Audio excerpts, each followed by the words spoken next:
मेरे प्यारे देशवासियों, आप सबको बहुत बहुत नमस्कार। आज दुनिया भर में ईसाई समुदाय के लोग ईस्टर मना रहे हैं। मैं सभी लोगों को ईस्टर की ढेरों शुभकामनाएं देता हूं। मेरे युवा दोस्तों,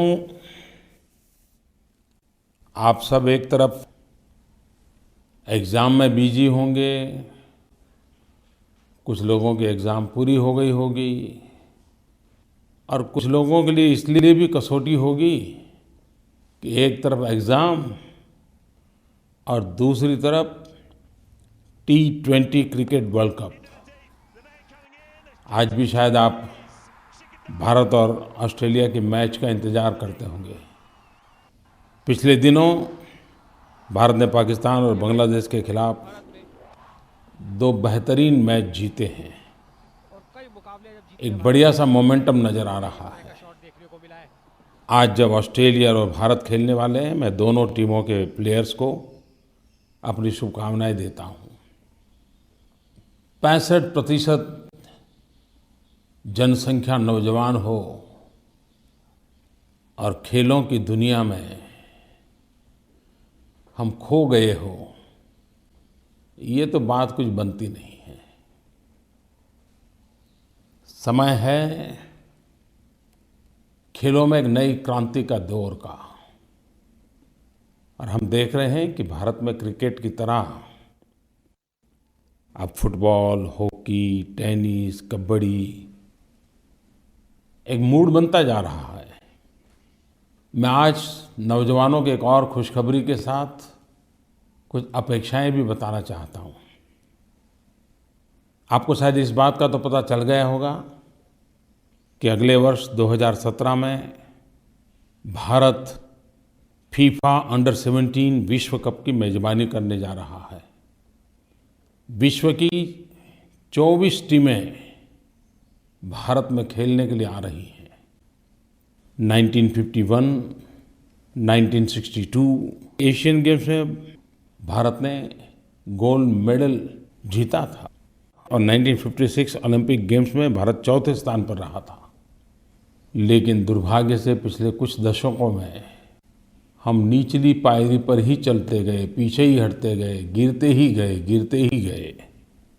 आज तो फीफा में हमारा रैंकिंग इतना नीचे है कि मेरी बोलने की हिम्मत भी नहीं हो रही है। और दूसरी तरफ मैं देख रहा हूँ कि इन दिनों भारत में युवाओं की फुटबॉल में रुचि बढ़ रही है। EPL हो, स्पेनिश लीग हो या इंडियन सुपर लीग के मैच हो, भारत का युवा उसके विषय में जानकारी पाने के लिए, टीवी पर देखने के लिए समय निकालता है। कहने का तात्पर्य यह है कि रुचि तो बढ़ रही है, लेकिन इतना बड़ा अवसर जब भारत में आ रहा है तो हम सिर्फ मेजबान बन करके अपनी जिम्मेदारी पूरी करेंगे कि इस पूरा वर्ष एक फुटबॉल का माहौल बना दें। स्कूलों में, कॉलेजों में, हिंदुस्तान के हर कोने पर हमारे नौजवान, हमारे स्कूलों के बालक पसीने से तरबतर हो, चारों तरफ फुटबॉल खेला जाता हो। ये अगर करेंगे तो फिर तो मेजबानी का मजा आएगा। और इसलिए हम सब की कोशिश होनी चाहिए कि हम फुटबॉल को गांव-गांव, गली-गली कैसे पहुंचाएं। 2017 फीफा अंडर 17 विश्व कप एक ऐसा अवसर है। इस एक साल के भीतर हम चारों तरफ नौजवानों के अंदर फुटबॉल के लिए एक नया जोम भर दें, नया जुस्सा भर दें। इस मेजबानी का एक फ़ायदा तो है ही है कि हमारे यहाँ इंफ्रास्ट्रक्चर तैयार होगा, खेल के लिए जो आवश्यक सुविधाएं हैं उस पर ध्यान जाएगा। मुझे तो इसका आनंद तब मिलेगा जब हम हर नौजवान को फुटबॉल के साथ जोड़ेंगे। दोस्तों, मैं आपसे एक अपेक्षा करता हूं, 2017 की ये मेजबानी ये अवसर कैसा हो, साल भर का हमारा फुटबॉल में मोमेंटम लाने के लिए कैसे कैसे कार्यक्रम हो, प्रचार कैसे हो, व्यवस्थाओं में सुधार कैसे हो, फीफा अंडर 17 विश्व कप के माध्यम से भारत के नौजवानों में खेल के प्रति रुचि कैसे बढ़ी, सरकारों में, शैक्षिक संस्थाओं में, अन्य सामाजिक संगठनों में खेल के साथ जुड़ने की एक स्पर्धा कैसे खड़ी हो। क्रिकेट में हम सब ये देख पा रहे हैं, लेकिन यही चीज़ और खेलों में भी लानी है। फुटबॉल एक अवसर है। क्या आप मुझे अपने सुझाव दे सकते हैं? वैश्विक स्तर पर भारत का ब्रांडिंग करने के लिए एक बहुत बड़ा अवसर मैं मानता हूँ। भारत की युवा शक्ति की पहचान कराने का अवसर मानता हूँ। मैच के दरमियान क्या पाया क्या खोया उस अर्थ में नहीं, इस मेजबानी की तैयारी के द्वारा भी हम अपनी शक्ति को संजो सकते हैं, शक्ति को प्रकट भी कर सकते हैं और हम भारत का ब्रांडिंग भी कर सकते हैं। क्या आप मुझे नरेंद्र मोदी ऐप इस पर अपने सुझाव भेज सकते हैं क्या? लोगो कैसा हो, स्लोगन्स कैसे हो, भारत में इस बात को फैलाने के लिए क्या-क्या तरीके हो, गीत कैसे हो, सोवेनियर्स बनाने हैं तो किस-किस प्रकार के सोवेनियर्स बन सकते हैं। सोचिए दोस्तों, और मैं चाहूँगा कि मेरा हर नौजवान ये 2017 फीफा अंडर 17 विश्व कप का एम्बेसडर बने। आप भी इसमें शरीक होइए। भारत की पहचान बनाने का सुनहरा अवसर है। मेरे प्यारे विद्यार्थियों, छुट्टियों के दिनों में आपने पर्यटन के लिए सोचा ही होगा।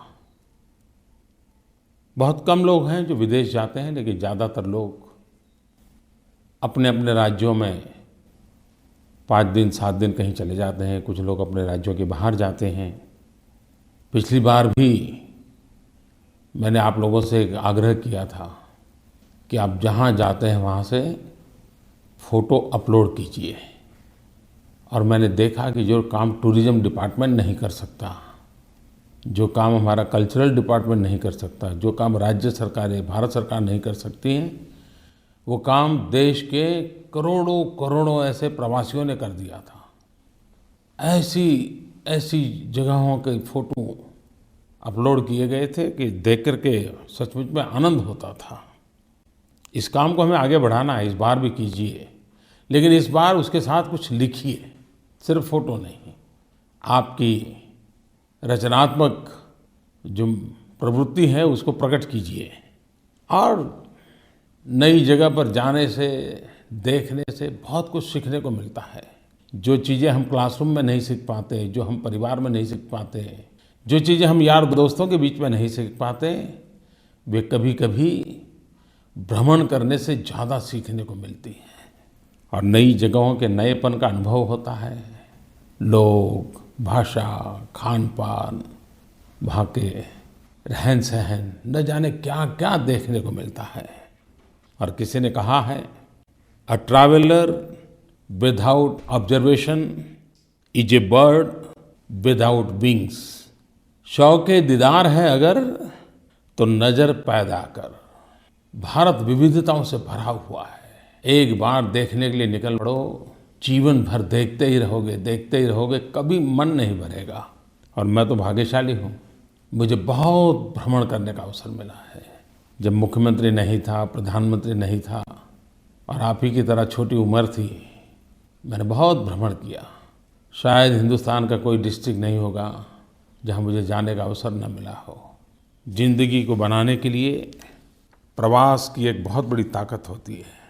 और अब भारत के युवकों में प्रवास में साहस जुड़ता चला जा रहा है, जिज्ञासा जुड़ती चली जा रही है। पहले की तरह वो रटे रटाए बने बनाए उसी रूट पर नहीं चला जाता है। वो कुछ नया करना चाहता है, नया देखना चाहता है। मैं इसे एक अच्छी निशानी मानता हूँ। हमारा युवा साहसिक हो, जहाँ कभी पैर नहीं रखा है वहाँ पैर रखने का उसका मन होना चाहिए। मैं कोल इंडिया को एक विशेष बधाई देना चाहता हूँ।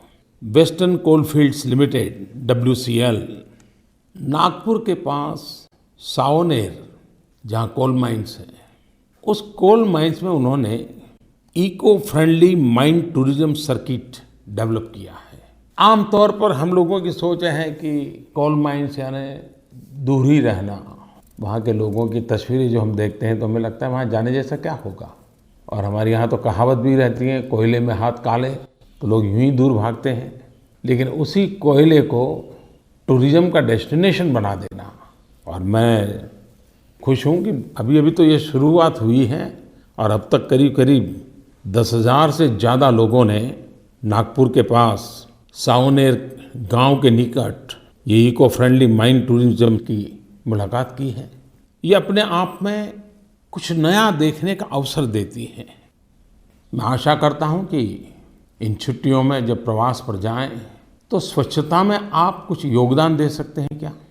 इन दिनों एक बात नज़र आ रही है, भले वो कम मात्रा में हो, अभी भी आलोचना करनी है तो अवसर भी है, लेकिन फिर भी अगर हम ये कहें कि एक जागरूकता आई है, टूरिज्म प्लेसेस पर लोग स्वच्छता बनाए रखने का प्रयास कर रहे हैं, टूरिस्ट भी कर रहे हैं, और जो टूरिस्ट डेस्टिनेशन के स्थान पर स्थायी रूप से रहने वाले लोग भी कुछ न कुछ कर रहे हैं। हो सकता है बहुत वैज्ञानिक तरीके से नहीं होगा, लेकिन हो रहा है।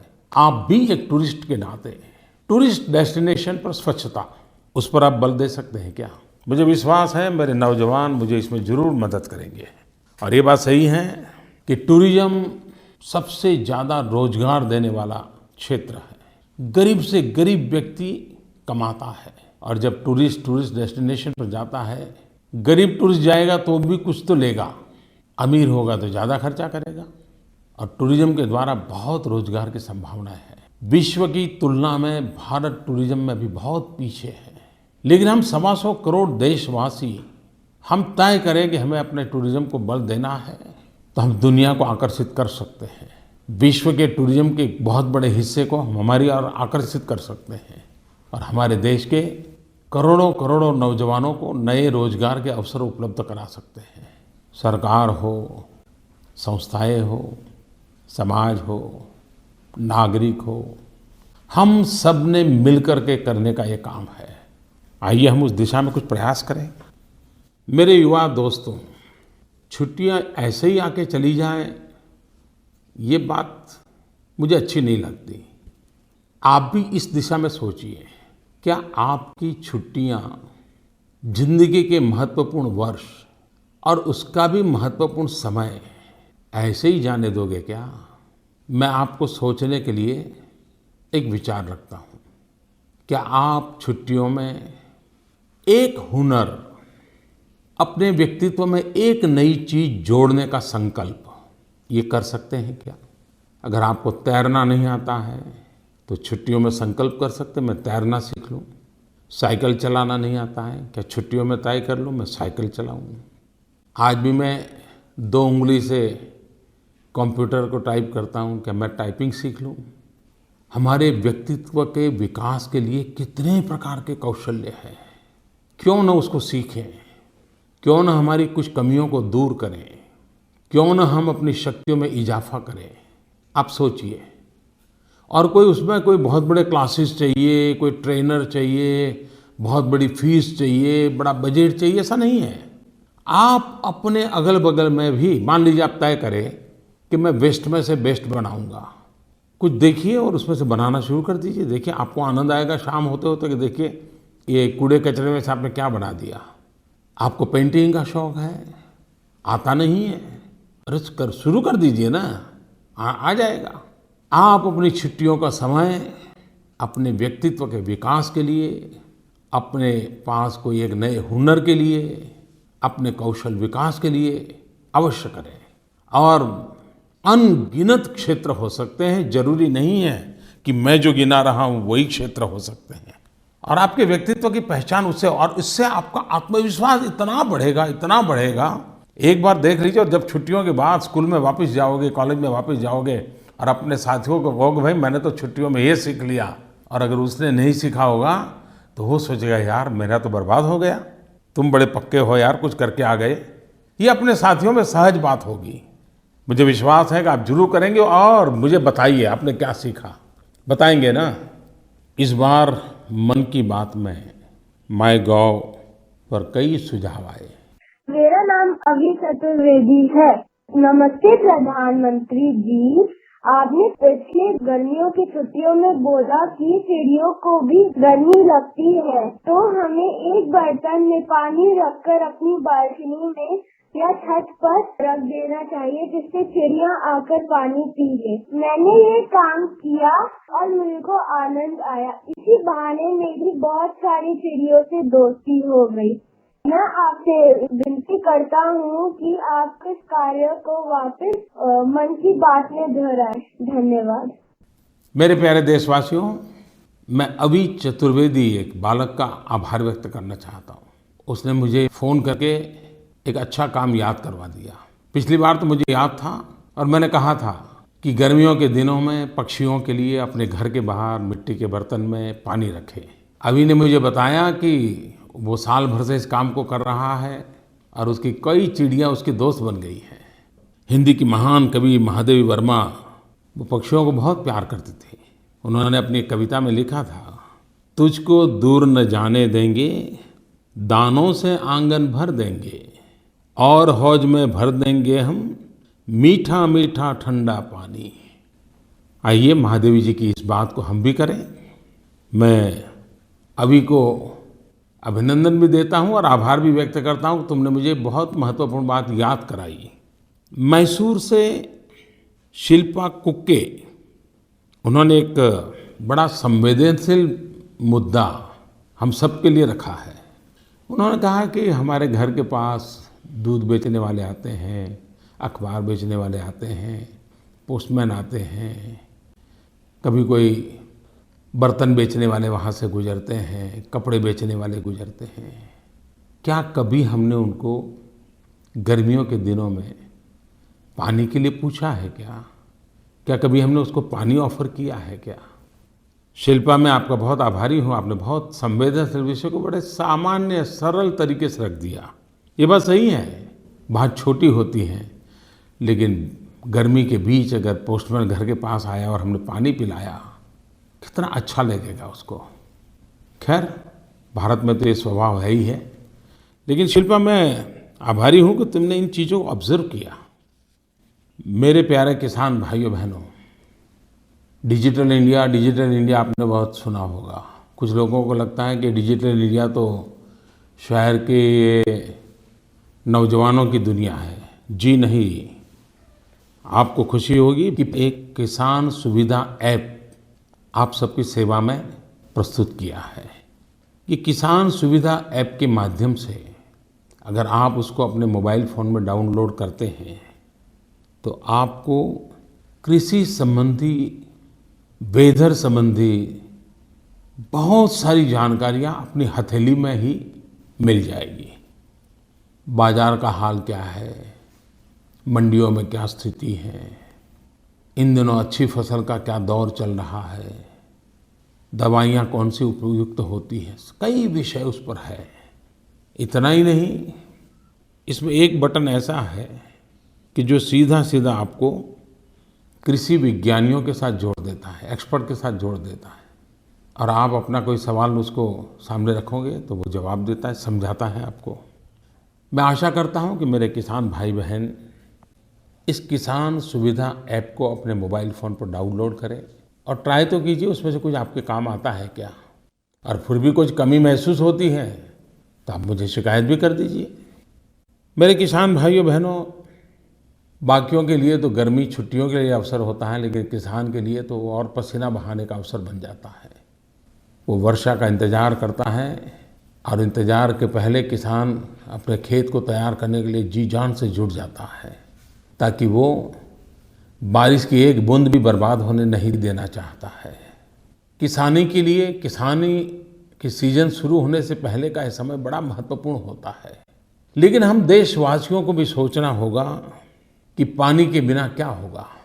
क्या ये समय हम अपने तालाब, अपने यहाँ की पानी बहने के रास्ते, तालाबों में पानी आने के जो मार्ग होते हैं, जहाँ पर कूड़ा कचरा या कुछ न कुछ एंक्रोचमेंट हो जाता है तो पानी आना बंद हो जाता है और उसके कारण जल संग्रह धीरे धीरे धीरे कम होता जा रहा है। क्या हम उन पुरानी जगहों को फिर से एक बार खुदाई करके सफाई करके अधिक जल संचय के लिए तैयार कर सकते हैं क्या? जितना पानी बचाएंगे तो पहली बारिश में भी अगर पानी बचा लिया, तालाब भर गए, हमारे नदी नाले भर गए, तो कभी पीछे बारिश रुक भी जाए तो हमारा नुकसान कम होता है। इस बार आपने देखा होगा 5 लाख तालाब, खेत तालाब बनाने का बीड़ा उठाया है। मनरेगा से भी जल संचय के लिए एसेट्स क्रिएट करने की तरफ बल दिया है। गांव-गांव पानी बचाओ, आने वाली बारिश में बूंद-बूंद पानी कैसे बचाएं, गांव का पानी गांव में रहे, ये अभियान कैसे चलाएं। आप योजना बनाइए, सरकार की योजनाओं से जुड़िए ताकि एक ऐसा जन आंदोलन खड़ा करें जिसके पानी का महात्म्य भी समझे और पानी संचय के लिए हर कोई जुड़े। देश में कई ऐसे गांव होंगे, कई ऐसे प्रगतिशील किसान होंगे, कई ऐसे जागरूक नागरिक होंगे जिन्होंने इस काम को किया होगा, लेकिन फिर भी अभी और ज़्यादा करने की आवश्यकता है। मेरे किसान भाइयों बहनों, मैं एक बार आज फिर से दोहराना चाहता हूँ, क्योंकि अभी पिछले दिनों भारत सरकार ने एक बहुत बड़ा किसान मेला लगाया था और मैंने देखा कि क्या क्या आधुनिक टेक्नोलॉजी आई है और कितना बदलाव आया है कृषि क्षेत्र में, लेकिन फिर भी अभी खेतों तक उसे पहुँचाना है। और अब किसान भी कहने लगा है कि भाई अब तो फर्टिलाइज़र कम करना है। मैं इसका स्वागत करता हूँ। अधिक फर्टिलाइज़र के दुरुपयोग ने हमारी इस धरती माँ को बीमार कर दिया है और हम धरती माँ के बेटे हैं, संतान है। हम अपनी इस धरती माँ को बीमार कैसे देख सकते हैं? अच्छे मसाले डालें तो खाना कितना बढ़िया बनता है, लेकिन अच्छे से अच्छे मसाले भी अगर ज़्यादा मात्रा में डाल दें तो वो खाना खाने का मन करता है क्या? वही खाना बुरा लगता है ना। ये फर्टिलाइज़र का भी ऐसा ही है। कितना ही उत्तम फर्टिलाइज़र क्यों न हो, लेकिन हद से ज़्यादा उपयोग करेंगे तो वो बर्बादी का कारण बन जाएगा। हर चीज़ बैलेंस होनी चाहिए और उससे खर्चा भी कम होगा, पैसे आपके बचेंगे। और हमारा तो मत है कम कॉस्ट ज़्यादा आउटपुट, कम लागत ज़्यादा पावत। इसी मंत्र को लेकर के चलना चाहिए और वैज्ञानिक तौर तरीकों से हम अपने कृषि को आगे बढ़ाना चाहिए। मैं आशा करता हूँ कि जल संचय में जो भी आवश्यक काम करना पड़े, हमारे पास 1-2 महीने हैं बारिश आने तक, हम पूरे मनोयोग से इसको करें। जितना पानी बचेगा किसानी को उतना ही ज़्यादा लाभ होगा, जिंदगी उतनी ही ज़्यादा बचेगी। मेरे प्यारे देशवासियों, 7 अप्रैल को वर्ल्ड हेल्थ डे है और इस बार दुनिया ने वर्ल्ड हेल्थ डे को बीट डायबिटीज इस थीम पर केंद्रित किया है। डायबिटीज को परास्त करिए। डायबिटीज एक ऐसा मेजबान है कि वो हर बीमारी की मेजबानी करने के लिए आतुर रहता है। एक बार अगर डायबिटीज घुस गया तो उसके पीछे ढेर सारे बीमारी रूपी मेहमान अपने घर में शरीर में घुस जाते हैं। कहते हैं कि 2014 में भारत में करीब 6.5 करोड़ डायबिटीज के मरीज थे। 3% मृत्यु का कारण कहते हैं कि डायबिटीज पाया गया। और डायबिटीज के 2 प्रकार होते हैं, एक टाइप 1, टाइप 2। टाइप 1 में वंशगत रहता है, हेरिडिटरी है, माता पिता को है इसलिए बालक को होता है। और टाइप 2 आदतों के कारण, उम्र के कारण, मोटापे के कारण हम उसको निमंत्रण दे करके बुलाते हैं। दुनिया डायबिटीज से चिंतित है, इसलिए 7 तारीख को वर्ल्ड हेल्थ डे में इसको थीम रखा गया है। हम सब जानते हैं कि हमारी लाइफस्टाइल उसके लिए सबसे बड़ा कारण है। शारीरिक श्रम कम हो रहा है, पसीने का नामो निशान नहीं है, चलना फिरना हो नहीं रहा है। खेल भी खेलेंगे तो ऑनलाइन खेलते हैं, ऑफलाइन कुछ नहीं हो रहा है। क्या हम 7 तारीख से कुछ प्रेरणा लेकर के अपने निजी जीवन में डायबिटीज़ को परास्त करने के लिए कुछ कर सकते हैं क्या? आपको योगा में रुचि है तो योगा कीजिए, नहीं तो कम से कम दौड़ने चलने के लिए तो जाइए। अगर मेरे देश का हर नागरिक स्वस्थ होगा तो मेरा भारत भी तो स्वस्थ होगा। कभी कभार हम संकोचवश मेडिकल चेकअप नहीं करवाते हैं और फिर बहुत बुरे हाल होने के बाद ध्यान में आता है, ओहो मेरा तो बहुत पुराना डायबिटीज़ था, चेक करने में क्या जाता है, इतना तो कर लीजिए। और अब तो सारी बातें उपलब्ध हैं, बहुत आसानी से हो जाती हैं। आप ज़रूर उसकी चिंता कीजिए। 24 मार्च को दुनिया ने टीबी डे मनाया। जब मैं छोटा था तो टीबी का नाम सुनते ही डर जाते थे, ऐसा लगता था कि बस अब तो मौत आ गई। लेकिन अब टीबी से डर नहीं लगता है, क्योंकि सबको मालूम है कि टीबी का उपचार हो सकता है और आसानी से हो सकता है। लेकिन जब टीबी और मौत जुड़ गए थे तो हम डरते थे, लेकिन अब टीबी के प्रति हम बेपरवाह हो गए हैं। दुनिया की तुलना में टीबी के मरीजों की संख्या हमारे यहाँ बहुत है। टीबी से अगर मुक्ति पानी है तो एक तो करेक्ट ट्रीटमेंट चाहिए और कंप्लीट ट्रीटमेंट चाहिए। सही उपचार हो और पूरा उपचार हो। बीच में से छोड़ दिया तो वो मुसीबत नई पैदा कर देता है। अच्छा, टीबी तो एक ऐसी चीज़ है कि अड़ोस पड़ोस के लोग भी तय कर सकते हैं, अरे भाई चेक करो, देखो तुम्हें टीबी हो गया होगा, खांसी आ रही है, बुखार रहता है, वजन कम होने लगता है, तो अड़ोस पड़ोस को भी पता चल जाता है कि देखो यार उसको तो कहीं टीबी बीबी तो नहीं हुआ। इसका मतलब हुआ कि ये बीमारी ऐसी है कि जिसको जल्द जांच की जा सकती है। मेरे प्यारे देशवासियों, इस दिशा में बहुत काम हो रहा है। 13,500 से अधिक माइक्रोस्कोपी सेंटर हैं, 4 लाख से अधिक डॉट प्रोवाइडर हैं, अनेक एडवांस लैब हैं और सारी सेवाएं मुफ्त में हैं। आप एक बार जांच तो करवा लीजिए और ये बीमारी जा सकती है, बस सही उपचार हो और बीमारी नष्ट होने तक उपचार जारी रहे। मैं आपसे आग्रह करूंगा कि चाहे टीबी हो या डायबिटीज़ हो, हमें उसे परास्त करना है। भारत को हमें इन बीमारियों से मुक्ति दिलानी है, लेकिन ये सरकार, डॉक्टर, दवाई से नहीं होता है जब तक कि आप न करें। और इसलिए मैं आज मेरे देशवासियों से आग्रह करता हूँ कि हम डायबिटीज़ को परास्त करें, टीबी से मुक्ति पाएं। मेरे प्यारे देशवासियों, अप्रैल महीने में कई महत्वपूर्ण अवसर आ रहे हैं।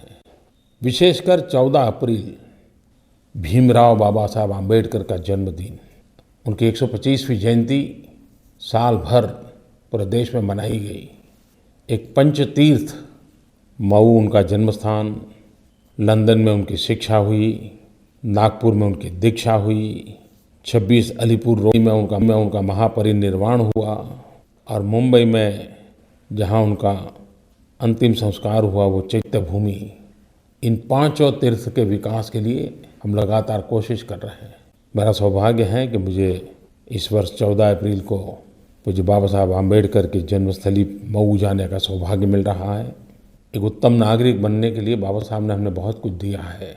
उस रास्ते पर चल करके एक उत्तम नागरिक बन करके उनको हम बहुत बड़ी श्रद्धांजलि दे सकते हैं। कुछ ही दिनों में विक्रम संवत की शुरुआत होगी, नया विक्रम संवत आएगा। अलग अलग राज्यों में अलग अलग रूप से मनाया जाता है। कोई उसे नव संवत्सर कहता है, कोई गुड़ी पड़वा कहता है, कोई वर्ष प्रतिपदा कहता है, कोई उगादि कहता है। लेकिन हिंदुस्तान के करीब करीब सभी क्षेत्रों में इसका महात्म्य है। मेरी नववर्ष के लिए सबको बहुत बहुत शुभकामनाएं हैं। आप जानते हैं, मैंने पिछली बार भी कहा था कि मेरे मन की बात को सुनने के लिए कभी भी सुन सकते हैं, करीब करीब 20 भाषाओं में सुन सकते हैं, आपके अपने समय पर सुन सकते हैं, आपके अपने मोबाइल फ़ोन पर सुन सकते हैं। बस सिर्फ आपको एक मिस कॉल करना होता है। और मुझे खुशी है कि इस सेवा का लाभ अभी तो 1 महीना मुश्किल से हुआ है, लेकिन 35 लाख लोगों ने इसका फ़ायदा उठाया। आप भी नंबर लिख लीजिए 8190881908। मैं रिपीट करता हूँ 8190881908। आप मिस कॉल करिए और जब भी आपकी सुविधा हो, पुरानी मन की बात भी सुनना चाहते हो तो भी सुन सकते हो, आपकी अपनी भाषा में सुन सकते हो। मुझे खुशी होगी आपके साथ जुड़े रहने की। मेरे प्यारे देशवासियों, आप सबको बहुत बहुत शुभकामनाएं। बहुत बहुत धन्यवाद।